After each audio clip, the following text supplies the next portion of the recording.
The New Year's dinner was supposed to be a fresh start, a moment of peace after a difficult year. My wife insisted we attend her parents' house, even though her father had never liked me. From the moment we arrived, I could feel his cold eyes judging every move I made, as if my presence alone ruined the celebration. The table was beautifully set, candles glowing and glasses lined up neatly. Everyone laughed and talked, but I noticed how my father-in-law barely spoke to me. When he did, it was always a sharp comment disguised as a joke. I tried to stay calm, reminding myself it was just one night. As midnight grew closer, the wine kept flowing. My father-in-law grew louder, more confident, and crueler with each glass. He began telling stories about how his daughter could have done better, and how some men never deserve what they have. Everyone grew uncomfortable, but no one stopped him. Then, out of nowhere, he stood up, lifted his glass, and pretended to toast. Instead, he leaned over and poured the red wine straight onto my shirt. The room went silent. My wife gasped, her mother froze, and I sat there soaked and humiliated. He laughed and said it was just a joke and that I should learn to take it like a man. My hands trembled, not from anger alone, but from years of swallowing disrespect for the sake of peace.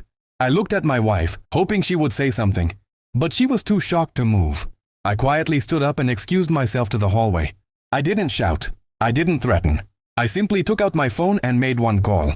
It was a call I never thought I'd need to make, but I knew exactly who to contact. While I was on the phone, I could still hear his laughter echoing from the dining room. He was enjoying the power he thought he had over me.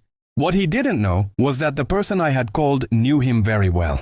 A few minutes later, my father-in-law's phone rang. He answered casually at first, still smirking. But as the voice on the other end spoke, his expression changed. The color drained from his face and his hands started shaking. He asked to step outside to talk, suddenly very serious. When he came back in, he didn't look like the same man. His shoulders were slumped and his eyes avoided everyone's gaze. The room felt heavier, tense in a new way. He walked straight up to me and apologized. Not a joke, not a half smile, an actual apology. He admitted he had crossed a line and said it would never happen again. Everyone stared in disbelief.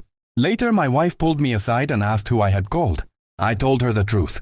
Years ago, I had helped her father's business out of a serious legal problem through a close connection. The person I called was the same one who could easily reopen that door. The call wasn't a threat. It was simply a reminder of respect and consequences. My father-in-law finally realized that humiliating me wasn't harmless fun. It was a risk he couldn't afford. The rest of the night passed quietly. No more jokes, no more wine, no more insults. When midnight arrived, the countdown felt awkward.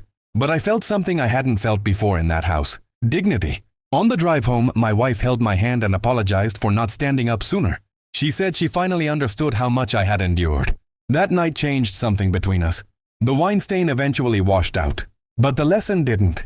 From that New Year's onward, my father-in-law treated me with respect, not because of fear, but because he finally knew I wasn't weak.